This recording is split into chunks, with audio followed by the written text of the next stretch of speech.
Home സയൻസിൽ physiology and മൈക്രോബയോളജീൻ്റെ അണ്ടറിൽ വന്നിരിക്കുന്ന ഫസ്റ്റ് ടോപ്പിക്കാണ് ഡൈജസ്റ്റീവ് സിസ്റ്റം. അപ്പോൾ നമുക്ക് നന്നായിട്ട് അറിയാം ഇത് അല്ലേ, കുഞ്ഞ് ക്ലാസ്സുകൾ മുതൽ നമ്മൾ പഠിക്കുന്നൊരു സംഭവമാണ് ഡൈജസ്റ്റീവ് സിസ്റ്റം.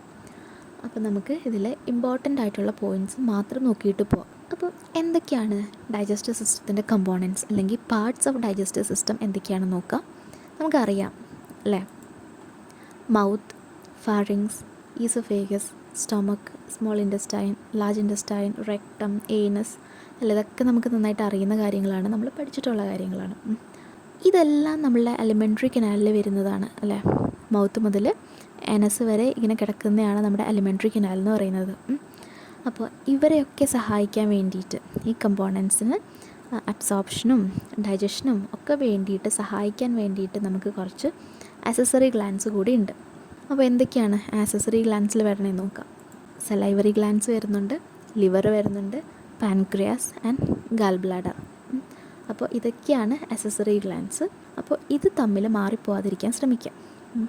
ഇപ്പം എലിമെൻ്ററി കനാലിൽ വരുന്നത് ഏതൊക്കെയാണെന്ന് ചോദിച്ചിട്ട് മൗത്ത്, ഫാരിങ്സ്, ഈസോഫേഗസ്, ലിവർ എന്ന് കൊടുക്കുകയാണെന്നുണ്ടെങ്കിൽ ഏതൊക്കെയാണ് വരുന്നത് അല്ലെങ്കിൽ ഏതൊക്കെയാണ് വരാത്തത് എന്ന് നമുക്ക് ക്ലിയർ ആയിട്ടൊരു ധാരണ വേണം. അപ്പോൾ നമുക്കിനി എലിമെൻ്ററി കനാലിനെ പറ്റിയിട്ട് ഡീറ്റെയിൽഡ് ആയിട്ട് നോക്കാം. അപ്പോൾ ഇതാണ് എലിമെൻ്ററി കനാൽ. നമ്മൾ ഫുഡ് ഇവിടെ നിന്ന് കഴിക്കുന്നു, മൗത്ത് അല്ലെങ്കിൽ ഓറൽ ക്യാവിറ്റിയിലെ കൂടെ ഭക്ഷണം കഴിക്കുന്നു, അതിവിടെ കൂടെ പോകുന്നതായി ഇവിടെ സലൈവറി ഗ്ലാൻസ് ഉണ്ട്, ഈസോഫേഗസ് ഉണ്ട്, സ്റ്റൊമക്ക് ഉണ്ട്, ഗാൾ ബ്ലാഡർ ഉണ്ട്, പാൻക്രിയാസ് ഉണ്ട്, ലിവർ ഉണ്ട്, സ്മോൾ ഇൻറ്റസ്റ്റൈൻ ഉണ്ട്, ലാർജ് ഇൻറ്റസ്റ്റൈൻ, ഇവിടെ സീക്കം ഉണ്ട്, സീക്കം ലാർജ് ഇൻറ്റസ്റ്റൈൻ്റെ ഒരു പാർട്ടാണ്, പിന്നെ റെക്ടം വരുന്നുണ്ട്, ഏനസ് വരുന്നുണ്ട്. ഇവിടെ കൂടെ അൺഡൈജസ്റ്റഡ് മെറ്റീരിയൽസ് എലിമിനേറ്റും ചെയ്യുന്നുണ്ട്. അപ്പോൾ നമ്മുടെ എലിമെൻ്ററി കനാൽ ഇങ്ങനെ മൗത്ത് മുതൽ ഏനസ് വരെ ഇങ്ങനെ കിടക്കുക എന്ന് പറഞ്ഞു കണ്ടോ. അപ്പം ഇതിൻ്റെ ആൻറ്റീരിയർ ഓപ്പണിംഗ് എന്ന് പറയുന്നത് മൗത്താണ് അല്ലേ, നമ്മൾ മൗത്തിൽ കൂടെയാണ് ഭക്ഷണം കഴിക്കുന്നത്. ഇതിൻ്റെ പോസ്റ്റീരിയർ ഓപ്പണിംഗ് എന്ന് പറയുന്നത് ഏനസ്. നമ്മൾ ആൻറ്റീരിയർ ഓപ്പണിംഗ് ആയ മൗത്തിൽ കൂടെ കഴിക്കുന്ന ഭക്ഷണം ഇതിൻ്റെ ഡൈജഷനും അബ്സോർപ്ഷനും ഒക്കെ കൂടെ കഴിഞ്ഞ് ഡെഫിക്കേഷൻ വരുന്നത് ഏനസിൽ കൂടെയാണ് അല്ലേ, എലിമിനേറ്റ് ചെയ്യുന്നത് ഏനസിൽ കൂടെയാണ്. അപ്പോൾ ആൻറ്റീരിയർ ഓപ്പണിംഗ് ഏതാണെന്ന് ചോദിച്ചാൽ മൗത്താണ്, പോസ്റ്റീരിയർ ഓപ്പണിംഗ് ഏതാണെന്ന് ചോദിച്ചാൽ ഏനസാണ്. പിന്നെ ഇത് 23 to 26 സെൻറ്റിമീറ്റേഴ്സാണ് ലെങ്ത്ത് വരുന്നത് ഈ എലിമെൻ്ററി കനാലിൻ്റെ. അപ്പോൾ അത് മറന്നു പോകരുത്, 23 to 26 സെൻറ്റിമീറ്റേഴ്സാണ് ഇതിൻ്റെ ലെങ്ത്ത്. ഇനി ഫങ്ഷൻസ് ഓഫ് എലിമെൻ്ററി കനാൽ എന്തൊക്കെയാണെന്ന് നോക്കാം. ഇൻജഷൻ. എന്താണ് ഇൻജഷൻ എന്ന് പറഞ്ഞാൽ, നമ്മൾ ഭക്ഷണം കഴിക്കുന്ന നമ്മൾ എന്താണ് ആദ്യം ചെയ്യുന്നത്, നമ്മൾ ഭക്ഷണം കഴിക്കും അല്ലേ, വെള്ളം കുടിക്കും, ഭക്ഷണം കഴിക്കും. അപ്പം ഫസ്റ്റ് അതിൻ്റെ ഫങ്ഷൻ എന്ന് പറയുന്നത് taking of food into the elementary canal. അതാണ് അതിൻ്റെ ഫസ്റ്റ് ഫങ്ഷൻ എന്ന് പറയുന്നത്. Next is propulsion. അതെന്താണ് പ്രൊപ്പൽഷൻ എന്ന് പറഞ്ഞാൽ, mixes and moves the contents along the elementary tract. നമ്മൾ ഈ കഴിക്കുന്ന ഭക്ഷണം അത് മിക്സ് ചെയ്ത് അത് നമ്മുടെ ഈ വായിൽ നിന്ന് ഏനസ് വരെ എത്തണ്ടേ, അപ്പോൾ അതിനെ മിക്സ് ചെയ്ത് മൂവൊക്കെ ചെയ്യുന്ന ഒരു പ്രോസസ്സാണത്. അതിന് നമ്മൾ പെരിസ്റ്റാൽറ്റിക് മൂവ്മെൻറ്റ് എന്ന് പറയും. അപ്പം സെക്കൻഡ് ഫങ്ഷൻ എന്താണ്, പ്രൊപ്പൽഷൻ. ഇനി തേർഡ് ഫങ്ഷൻ ഡൈജഷൻ. അപ്പം മെക്കാനിക്കൽ ബ്രേക്ക് ഡൗണോടെ നടക്കുന്നുണ്ട്, കെമിക്കൽ ബ്രേക്ക് ഡൗണോടെ നടക്കുന്നുണ്ട് ഫുഡിൻ്റെ. അപ്പോൾ മെക്കാനിക്കൽ ബ്രേക്ക് ഡൗൺ എങ്ങനെയാണ്, ച്യൂയിങ് വഴിയാണ് മെക്കാനിക്കൽ ബ്രേക്ക് ഡൗൺ. അതുപോലെ തന്നെ കെമിക്കൽ ബ്രേക്ക് ഡൗൺ നടക്കുന്നുണ്ട്. എങ്ങനെ, നമ്മൾ ഒരുപാട് എൻസൈംസും കാര്യങ്ങളൊക്കെ പ്രൊഡ്യൂസ് ചെയ്യുന്നുണ്ട്. അപ്പം അതൊക്കെ വെച്ചിട്ടും ഡൈജഷൻ നടക്കുന്നുണ്ട്. So mechanical break down and chemical break down of ഫുഡാണ് ഡൈജഷൻ എന്ന് പറയുന്നത്. ഇനി നെക്സ്റ്റ് ഫങ്ഷൻ അബ്സോർപ്ഷൻ. ഈ ഡൈജസ്റ്റഡ് ഫുഡ് സബ്സ്റ്റൻസ് ഉണ്ടല്ലോ, അപ്പം അതിൽ നിന്ന് നമുക്ക് വേണ്ട ന്യൂട്രിയൻസും കാര്യങ്ങളും ഒക്കെ അബ്സോർബ് ചെയ്യുന്നതാണ് അബ്സോർപ്ഷൻ. അപ്പോൾ മെയിനായിട്ട് അബ്സോർപ്ഷൻ നടക്കുന്നത് എവിടെയാണ്, നമ്മുടെ സ്മോൾ ഇൻറ്റസ്റ്റൈനിലാണ് അത് നടക്കുന്നത്. ഇനി നെക്സ്റ്റ് ഫങ്ഷൻ എന്താണെന്ന് വെച്ചാൽ എലിമിനേഷൻ. അൺഡൈജസ്റ്റഡ് ആയിട്ടുള്ള വേസ്റ്റ് മെറ്റീരിയൽസ്, അൺഡൈജസ്റ്റ് ആയിട്ടുള്ള ഈ ഫുഡൊക്കെ എലിമിനേറ്റ് ചെയ്യുന്നതാണ് എലിമിനേഷൻ അല്ലെങ്കിൽ ഡെഫിക്കേഷൻ എന്ന് നമ്മൾ പറയുന്നത്.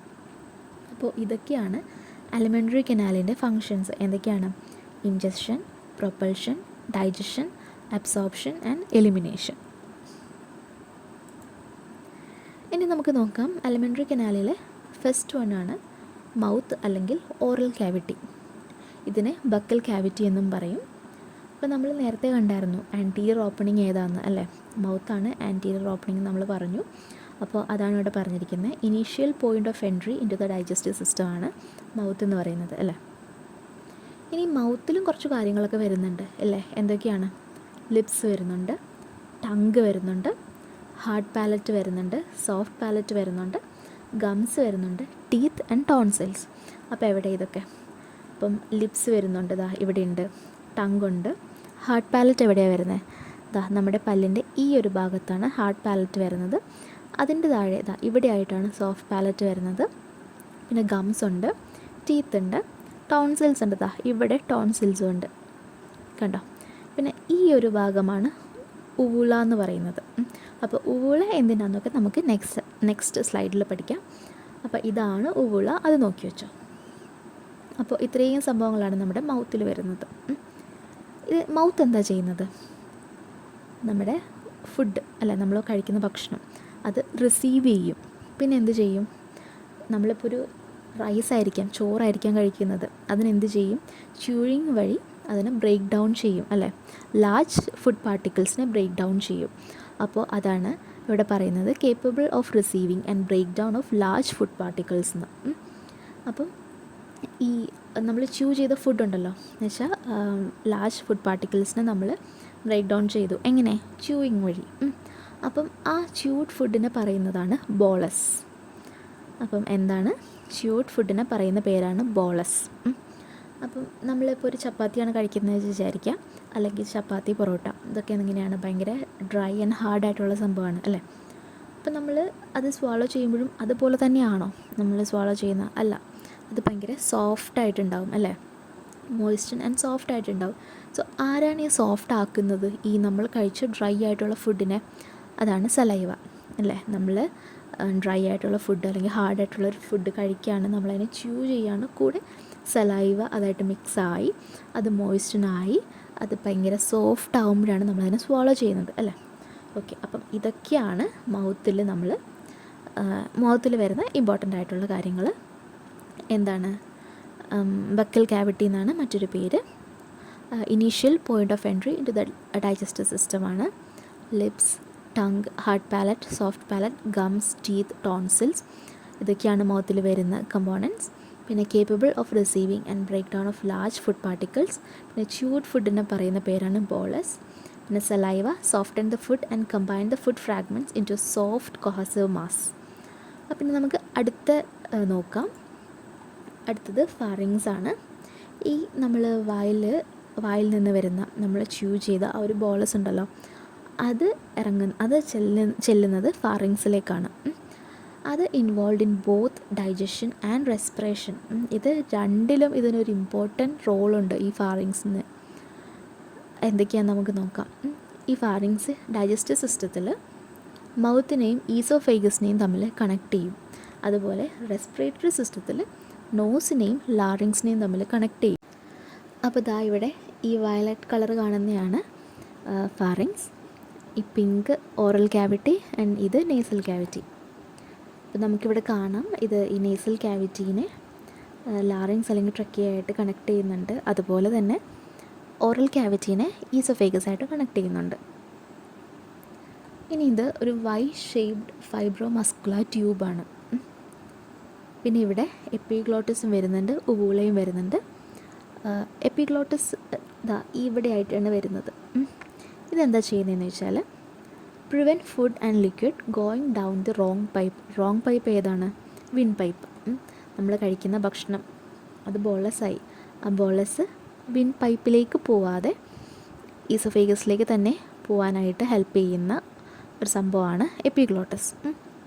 അതുപോലെ യുവോള വരുന്നുണ്ട്. ഇത് prevent liquid from passing upward into nasal cavity.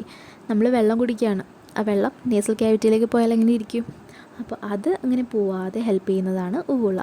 അപ്പോൾ ഉവ്വുള നമ്മൾ നേരത്തെ കണ്ട സ്ലൈഡിൽ കണ്ടിട്ടുണ്ടായിരുന്നു അല്ലേ. അപ്പോൾ ഇതൊക്കെയാണ് ഫാറിങ്സിൽ വരുന്നത്. പിന്നെ നമുക്ക് നെക്സ്റ്റ് വൺ നോക്കാം.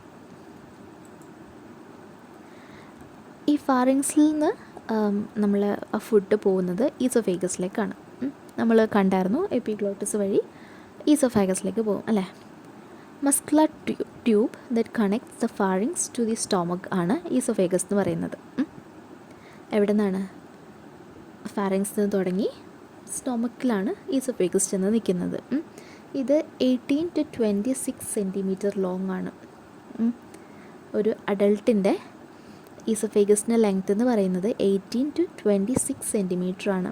അപ്പോൾ ഇത് നമ്മൾ നോട്ട് ചെയ്ത് വെക്കണം, ഒരു ഇമ്പോർട്ടൻ്റ് ആയിട്ടുള്ളൊരു പോയിൻ്റാണിത്. അപ്പോൾ ഈ ഫുഡ് എങ്ങനെയാണ് നമ്മൾ കഴിക്കുന്ന ഭക്ഷണം എങ്ങനെയാണ് ഈസോഫേഗസ് വഴി സ്റ്റൊമക്കിലേക്ക് പോകുന്നത്? അവിടെ ഒരു റിതമിക് മൂവ്മെൻറ്റ് നടക്കുന്നുണ്ട്. അതിനെ പറയുന്ന പേരാണ് പെരിസ്റ്റാൾട്ടിക് മൂവ്മെൻറ്റ്. ഇതുവഴിയാണ്, ഈ ഒരു മൂവ്മെൻറ്റ് വഴിയാണ് ആ ഭക്ഷണം ഈസോഫേഗസ് വഴി സ്റ്റൊമക്കിലേക്ക് പോകുന്നത്. ഇത് allows the passage of material from mouth to stomach നമ്മൾ പറഞ്ഞു. അതുപോലെ തന്നെ സ്റ്റൊമക്കിൽ നിന്ന് തിരിച്ച് മൗത്തിലേക്കും വരുന്നുണ്ട്. എങ്ങനെ? വൊമിറ്റ് ചെയ്യുമ്പം ഇതേ വഴിയല്ല തിരിച്ച് വരുന്നത്. നമ്മുടെ സ്റ്റൊമക്കിൽ നിന്ന് നമ്മൾ എങ്ങനെയാണ് വൊമിറ്റ് ചെയ്യുമ്പം ഇതേ ഈസോഫേഗസ് വഴി തന്നെയാണ് തിരിച്ച് വരുന്നത്. സോ അതും ഇതിൻ്റെ ഒരു ഫങ്ഷൻ നമുക്ക് പറയാം. പിന്നെ ദാ ഇവിടെ ആയിട്ട് ഗ്യാസ്ട്രോ ഈസോഫേജിയൽ സ്ഫിൻഡറുണ്ട്. അതെന്താണ്? Regulates the opening of oesophagus to the stomach. സ്റ്റൊമക്കിൻ്റെ കാർഡിയ പോർഷനിലേക്കാണ് ഇത് ഓപ്പൺ ചെയ്ത് നിൽക്കുന്നത്.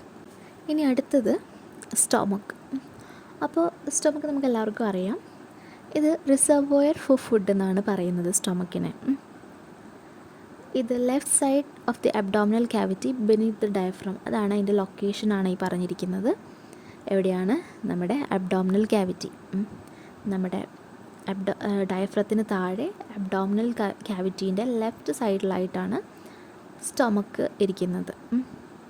ഇത് തിക്ക് വോൾ ഓർഗനാണ്. ഭയങ്കര തിക്കായിട്ടാണ് ഇതിൻ്റെ വോൾ ഇരിക്കുന്നത്. അത് കാരണം എന്താണ്? ഇവിടെ നമ്മുടെ HCl പോലുള്ള സാധനങ്ങൾ, ഭയങ്കര അസിഡിക് ആയിട്ടുള്ള ഹൈഡ്രോക്ലോറിക് ആസിഡ് ഒക്കെ ഡൈജഷന്, നമ്മുടെ കെമിക്കൽ ഡൈജഷൻ നടക്കുന്നൊരു സ്ഥലമാണ് ഇത് അല്ലേ. സോ ഹൈലി അസിഡിക് ആയിട്ടുള്ള സംഭവങ്ങളൊക്കെ ഉള്ളൊരു സ്ഥലമാണിത്. അതുകൊണ്ടാണ് തിക്ക് വോൾഡ് ഓർഗനാണിത്. പിന്നെ ഇതിന് 4 മേജർ പാർട്സ് വരുന്നുണ്ട്. എന്തൊക്കെയാണെന്ന് നമുക്ക് നോക്കാം. അപ്പോൾ ഇവിടെയാണ് ഗ്യാസ്ട്രോ ഈസോഫേജിയൽ സ്ഫിൻഡർ വരുന്നത്. ഇനി അപ്പോൾ ഈ ഭാഗം എന്താണ്? കാർഡിയ പോർഷനാണ്. നമ്മൾ പറഞ്ഞായിരുന്നു അത് ഓപ്പൺ ചെയ്യുന്നത് കാർഡിയ പോർഷനിലേക്കാണെന്ന് അല്ലേ. അപ്പം നമുക്ക് നോക്കാം കാർഡിയ പോർഷൻ. പിന്നെ ഇവിടെ ഈ മേലെ ഭാഗം വരുന്നതാണ് ഫണ്ടിക് പോർഷൻ. കണ്ടോ, ഈ ഭാഗം ഫണ്ടിക് പോർഷൻ. ദാ ഇവിടെ കാണുന്നതാണ് ബോഡി, ഇവിടെ പൈലോറിക് റീജിയനും. അപ്പോൾ ഇതൊക്കെയാണ് നമ്മുടെ സ്റ്റൊമക്കിൻ്റെ 4 പാർട്സ് എന്ന് പറയുന്നത്: cardia portion, fundic portion, body and pyloric region. ഇനി നെക്സ്റ്റ് വൺ വരുന്നത് സ്മോൾ ഇൻറ്റസ്റ്റൈൻ ആണ്. Longest segment of the gastro intestinal tract ആണ് സ്മോൾ ഇൻറ്റസ്റ്റൈൻ എന്ന് പറയുന്നത്. പേരിൽ സ്മോൾ ആണെന്നുണ്ടെങ്കിലും ലോങ്ങസ്റ്റ് സെഗ്മെൻ്റ് ആണ് നമ്മുടെ സ്മോൾ ഇൻറ്റസ്റ്റൈൻ. നമ്മുടെ ഡൈജഷൻ്റെ ഒരു പ്രധാനപ്പെട്ട, അല്ലെങ്കിൽ എന്താ പറയുക, ഒരു ഇമ്പോർട്ടൻ്റ് ആയിട്ടുള്ളൊരു പങ്ക് വഹിക്കുന്നതാണ് നമ്മുടെ സ്മോൾ ഇൻറ്റസ്റ്റൈൻ. നമ്മുടെ ന്യൂട്രിയൻസിൻ്റെ അബ്സോർപ്ഷൻ കാര്യങ്ങളൊക്കെ നടക്കുന്നത് സ്മോൾ ഇൻറ്റസ്റ്റൈനിലാണ്. നമ്മൾ സ്റ്റൊമക്കിൽ നിന്ന് ഡൈജഷൻ കഴിഞ്ഞ് വരുന്ന ഭക്ഷണം, അതിൽ നിന്ന് ന്യൂട്രിയൻസ് ഒക്കെ അബ്സോർബ് ചെയ്യുന്നതും ഒക്കെ അങ്ങനെയുള്ള കാര്യങ്ങളൊക്കെ നടക്കുന്നത് സ്മോൾ ഇൻറ്റസ്റ്റൈനിൽ വെച്ചിട്ടാണ്. അപ്പോൾ ഇതിൻ്റെ പാർട്സ് എന്തൊക്കെയാണെന്ന് നോക്കാം. 3 മേജർ പാർട്സാണ് വരുന്നത്. ഒന്ന് ഡ്യൂഡിനം, ജജനം, ഇലിയം. അപ്പോൾ ഇതൊക്കെയാണ് 3 മേജർ പാർട്സ്. അപ്പം ഡ്യൂഡനത്തിലാണ് അയേണിൻ്റെ അബ്സോർപ്ഷൻ നടക്കുന്നത്. ജജനത്തിലാണ് ഓൾമോസ്റ്റ് എല്ലാ ന്യൂട്രിയൻസിൻ്റെയും അബ്സോർപ്ഷൻ നടക്കുന്നത്. അതുപോലെ ഇലിയത്തിൽ വൈറ്റമിൻ B12 ആൻഡ് ബൈൽ സാൾട്സിൻ്റെയൊക്കെ അബ്സോർപ്ഷനാണ് നടക്കുന്നത്. അപ്പം ഇത് ഇമ്പോർട്ടൻ്റ് ആയിട്ടുള്ളൊരു പോയിൻ്റാണ്, ഇതെല്ലാവരും പഠിച്ചു വയ്ക്കണം. ഇനി നമുക്കിതിൻ്റെ ഫങ്ഷൻസ് എന്തൊക്കെയാണെന്ന് നോക്കാം. അപ്പോൾ ദാ ഇവിടെ ഡ്യൂഡിനം കാണാം. ദാ ഇവിടെ ഡ്യൂഡിനം, ജജനം, ഇലിയം. ഇനി നമുക്കിതിൻ്റെ ഫങ്ഷൻസ് നോക്കാം. Systematically breaks food down. അതിന് ഫുഡ് ബ്രേക്ക് ഡൗൺ ഇവിടെ നടക്കുന്നുണ്ട്. പിന്നെ എന്താണ് ഞാൻ പറഞ്ഞായിരുന്നു, അബ്സോർബ്സ് ന്യൂട്രിയൻസ്. ന്യൂട്രിയൻസിൻ്റെ അബ്സോർപ്ഷനാണ് പിന്നെ ഇവിടെ നടക്കുന്നത്. അത് ഇതിൻ്റെ ഒരു ഇമ്പോർട്ടൻറ്റ് ഫങ്ഷൻ തന്നെയാണ് സ്മോൾ ഇൻറ്റസ്റ്റൈൻ്റെ. ഇനി next one is large intestine. അതിനെന്തൊക്കെയാണ് functions? Absorption of water absorb ചെയ്യുന്നുണ്ട്. പിന്നെ അതാണ് അതിൻ്റെ മെയിൻ ഫങ്ഷൻ എന്ന് പറയുന്നത്, അബ്സോർപ്ഷൻ ഓഫ് വാട്ടർ. പിന്നെ ഫോർമേഷൻ ഓഫ് ഫീക്കസ്, പിന്നെ excretory function, secretory function, synthetic function അല്ലേ. സിന്തറ്റിക് ഫങ്ഷൻ നമുക്കറിയാം, ഈക്കോലൈ ബാക്ടീരിയനൊക്കെ പറ്റി നമുക്കറിയാം അല്ലേ. ഓക്കെ, അപ്പോൾ അതൊക്കെ നമുക്ക് ഡീറ്റെയിൽഡ് ആയിട്ട് നോക്കാം. അപ്പോൾ ഇതിൻ്റെ ഇമ്പോർട്ടൻറ്റ് ഫങ്ഷൻ എന്ന് പറയുന്നത് അബ്സോർപ്ഷൻ ഓഫ് വാട്ടർ തന്നെയാണ്. അതിൻ്റെ മെയിൻ ഫങ്ഷൻ എന്ന് പറയുന്നത് അത് തന്നെയാണ്. ഇനി ഇതിന് 3 മേജർ പാർട്സ് വരുന്നുണ്ട്. എന്തൊക്കെയാണെന്ന് നോക്കാം. സീക്കം, ഇവിടെയാണ് സീക്കം. ഇലിയം, നമ്മുടെ സ്മോൾ ഇൻറ്റസ്റ്റൈൻ്റെ ഇലിയം വന്ന് ഓപ്പൺ ചെയ്യുന്ന ഇത് സീക്കത്തിലേക്കാണ്. അപ്പോൾ ഇവിടെയാണ് ഇലിയോ സീക്കൽ വാൽവ് വരുന്നത്. അപ്പോൾ ഇനി നെക്സ്റ്റ് പാർട്ട് നോക്കാം. കോളൻ. കോളൻ നമുക്ക് എവിടെയാണ്? ഇവിടെ കോളൻ കാണാൻ പറ്റും. പിന്നെ റെക്ടം എവിടെയാണ്? ഇവിടെ റെക്ടം. അപ്പോൾ അത്രയാണ് ലാർജ് ഇൻറ്റസ്റ്റൈനിൽ വരുന്നത്. ലാർജ് ഇൻറ്റസ്റ്റൈനിൽ പറയാൻ വിട്ടുപോയൊരു കാര്യമാണ്, നമ്മുടെ കോളന് 4 മേജർ പാർട്സ് ഉണ്ട്. അപ്പോൾ ascending colon, transverse colon, descending colon and sigmoid colon. കണ്ടോ? അപ്പോൾ അങ്ങനെ 4 പാർട്സ് നമ്മുടെ കോളന് വരുന്നുണ്ട്. കോളനിലേക്ക് ചെന്ന് ആ ഒരു ഫുഡ് അല്ലെങ്കിൽ നമ്മുടെ വേസ്റ്റ് മെറ്റീരിയൽ അത് ഇവിടെ വെച്ചിട്ടാണ് ആ ഒരു ഫീക്കൽ ഫോർമേഷൻ ഒക്കെ നടക്കുന്നത് ഇവിടെ വെച്ചിട്ടാണ്. അതിനുശേഷം അത് റെക്ടമിലേക്ക് വരും. റെക്ടമിൻ്റെ റോൾ എന്താണ്? റിസീവ്സ് സ്റ്റൂൾ ഫ്രം ദി കോളനിൽ നിന്ന് സ്റ്റൂൾ റിസീവ് ചെയ്യും. എന്നിട്ട് എന്ത് ചെയ്യും? Hold it until it is ready to be discharge through anus. അപ്പം നമ്മൾ നേരത്തെ പഠിച്ചായിരുന്നു ഏനസ് വഴിയാണ് എലിമിനേഷൻ നടക്കുന്നതെന്ന് അല്ലേ. അപ്പം അതുവരെ ആ ഒരു എലിമിനേഷൻ നടക്കുന്നത് വരെ എവിടെയാണ് ഈ സ്റ്റൂള് സ്റ്റോർ ചെയ്ത് അല്ലെങ്കിൽ ഹോൾഡ് ചെയ്ത് വെച്ചിരിക്കുന്നത്? അത് റെക്ടത്തിലാണ്. ഈ കാണുന്നതാണ് റെക്ടം. Next is anus. നമ്മുടെ last part of digestive tract ആണ് anus. It is at the end of the rectum. റെക്ടത്തിൻ്റെ എൻഡിലാണ് ഏനസ് വരുന്നത്. കണ്ടോ? എൻഡിലാണ് ഏനസ് വരുന്നത്. It's stool comes out of the body. നമുക്കറിയാം അല്ലേ, അവിടെ കൂടെയാണ് സ്റ്റൂള് പുറത്തേക്ക് വരുന്നത്. അപ്പോൾ ഇത്രയുമാണ് നമ്മുടെ അലിമെൻ്ററി കനാലിൽ വരുന്നത്. അപ്പോൾ ഇത് ഫസ്റ്റ് പാർട്ടാണ്. ഇനി നമ്മൾ അക്സസറി ഗ്ലാൻസിനെ പറ്റിയിട്ടും എൻസൈംസിനെ പറ്റിയിട്ടൊക്കെ നമുക്ക് പഠിക്കാനുണ്ട്. അപ്പോൾ അതൊക്കെ ഇനി അടുത്ത വീഡിയോസിൽ വരുന്നതായിരിക്കും.